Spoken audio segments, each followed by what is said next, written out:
teachers of Reddit, how have you secretly rewarded or punished a student? While making seating charts, thinking, it would be quite a shame if I sat my least favorite kid under the Arctic ack blast. Yasiri. Quite a shame. It's only a little thing, but when I'm marking assignments, if I can see that a kid has really tried, I'll write them a little note like, "Great effort, Michael. I can really see your algebra skills developing. You have come a long way since I started teaching you, and I know you're going to get a great grade at the end of the year if you keep working this hard." I think there's something really nice about a written note. I do this especially for the quiet kids who might not want me to draw attention to them in class, but it's my way of saying I do see you working hard, even though you think you are invisible. I took a kid's phone because he was playing Clash of Clans and then lost a bunch of battles for him. I took a kid's phone today because he was on it during a lab. I started playing Flappy Bird and beat his high score. I have a student this year who makes my life hell. She is blatantly disrespectful, nasty to me and classmates, and thinks I'm her personal waitress. Part of this is that every day she tries to hand me her work when I'm running around the room getting class started, but she does it in this manner that implies I'm her maid. I tell her every day to get up and put it in the turn-in box like everyone else. She bitches and whines until some other classmate does it for her. Thursday she left her extra credit, 2 points on her test, not that much, on her desk, like it was my job to go get it after class. I threw it away. I'm not sure this is punishment as much as expecting her to follow directions, but I can't honestly say I would have done the same to other students. Small, petty justice, but I did it nonetheless. I assigned a very high point value project to my HS chemical class. A bright, popular student turned in a half-ass effort. I knew she knew that she half-assed it, and I knew she had a conscience. So I handed her my gradebook and told her to fill in her own grade. I said whatever you write will be your grade. No questions asked. It was fun watching her squirm for 10 minutes, begging me to make the choice for her. Had a kid who was working a job late into the night in order to help his family while trying to finish his senior year in high school. His dad had been laid off and his mother was disabled, so they were barely making it. He told me that he worked late into the night and he had to miss days of school too. He did the best he could in my class, but just couldn't pass after missing so much class. He was a senior and a good kid who needed my English class to pass. Figuring that the kid's life was already hard enough and that his family was struggling enough, I secretly added some points to assignments he hadn't done, so that his final grade went from a 50% to a 61%, just enough to pass and graduate. I don't like giving away grades, and I never told him. He just thought he had passed. When I'm doing final grades, if a good student is really close to a higher grade, I round it up. If they've misbehaved, it stays where it is. I used to play poker in chemistry with my friends. We always seemed to lose decks of cards, so one of us bought a 4-pack. 5 minutes into our game, our chemical teacher noticed and confiscated the deck. But little did he know we had 3 more, until a minute later, when he confiscated the second. By the end of the lesson he'd taken all 4 decks. We collected them at the end and went on our way. Cut to next chemistry lesson and we are playing poker again. After 10 to 15 hands, we realize that no aces have come up. We looked through the deck and only counted 48 cards.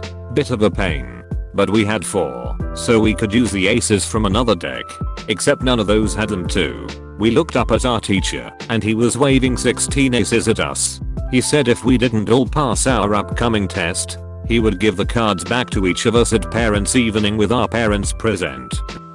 I was the student in this case. At the very start of 10th grade, my mother was in a motorcycle accident where she shoulder died, ended up in ICU, various hospitals, etc. for over a year. Meanwhile I have arthritis, so I get sick easily, psoriatic, genetic. During the 3rd term, I was sick for a week, on top of already being behind from getting 2 hours a night to work on assignments because I went to visit my mom daily. I go to my European history teacher to explain it, and he immediately dismissed all my missing homework assignments for the term because he knew I was an excellent student who didn't deserve a poor grade for this. His words, not mine. I owe that man my 1B plus from that year, and he's been a major reason that I'm so motivated to do well for the rest of my high school career, along with my mom still being around. I teach a high school elective course, aka not as important as English or math, and I had a class that was 23 boys and 2 girls. If you are a teacher, you know this is a terrible setup. Teenage boys are definitely pack animals and are constantly in a struggle to establish their hierarchy, especially if females are limited. Anyways, these guys were a constant ball of energy and were always doing stupid guy stuff. They went through a phase where they cup checked each other. This went on for weeks. Little Johnny in the back would walk up to sharpen his pencil.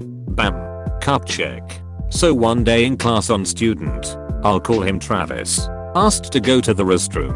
I gave him the pass and sent him on his way. The rest of the class was quietly working when another boy in the back yelled out, "Oh my god. Travis just texted me a picture of his balls." Apostrophe. Now I know how these guys have acted all semester, and I also know the zero tolerance mess that school systems deal with. I knew this could end up very badly if it was dealt with by administration. Immediately got the kid to delete the text, calmed the riotous laughter going on, and somehow managed to get them all back on task. But Travis wasn't back yet, and I sure as hell wasn't going to let him smugly get away with this. So I called his mom and had her on hold. Told her that Travis had done something that I did not approve of, but I felt it best if he would explain his actions to her instead of me. On a side note, I teach animal anatomy, so terms like testicle, scrotum, etc. are common vocabulary. So in walks Travis with this shit-eating grin on his face. He thinks he has succeeded until I casually look up from my desk and let him know his mom is on the phone. There in front of the entire class he had to explain that he had just taken a picture of his testicles and sent it via text to his buddy in class. You could literally hear mom screaming through the phone. Once he finished, I spoke with her and told her that I felt the situation would be best handled by her and thanked her for her time. That day, I won.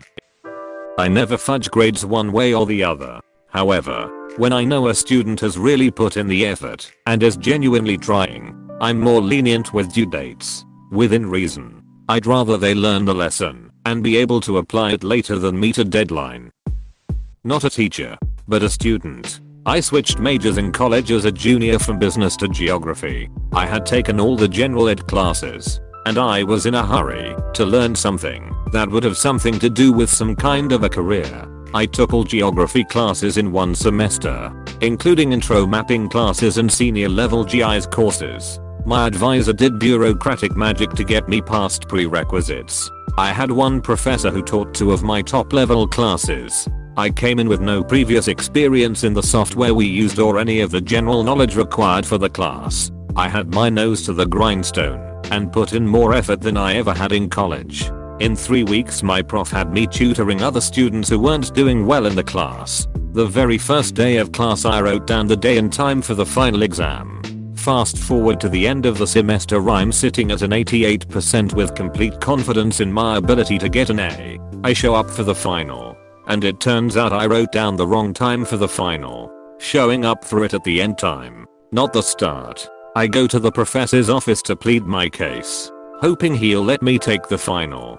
He tells me I won't learn anything from this if he lets me take it, but he knows I put the effort into the class and my final grade will reflect that. Grades come in, and I got a 90% in the class. I needed one of those scientific calculators for a class/exam, but my family couldn't afford one. My teacher took me to his office and handed me a brand new one in a box. He said I'd appreciate if you didn't tell anyone in class about this. Nearly cried. I was only about 13. I think I have it back to him like 5 years later as I wouldn't be using it again, and told him to pass it on the next kid. Ta Mr. C. I'm usually cool with a student charging their phone in my room, but they have to ask first. If they don't, I try to guess their password till their phone is locked for 12 hours. Or better yet, until they have to sign into iTunes again. When I was in 9th grade, I had a principal named Ridgeway. My life was just a big ball of crap. To be honest, I was bullied.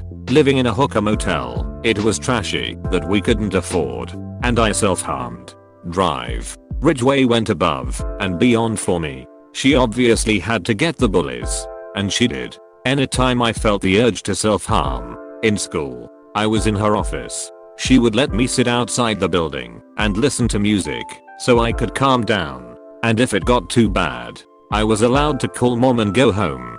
No questions asked. The most important thing she did, she asked the people who donated a lot of money to the school to help pay for us to live in a motel for another week. She did that 3 times till we got on our feet to live in an apartment. I've never had a teacher/school worker mean so much to me. I need to go visit her soon. Not a teacher, but an occupational therapist that works in an elementary school. Had a guess how many Legos contest at the end of the year. This kiddo just has a sad life and always tells me how his siblings were happier before he was born. This is a sweet kid, not a mean bone in his body. Guess who won the Legos? Please subscribe and leave a like if you enjoyed this video and if you want to see more of Reddit universe.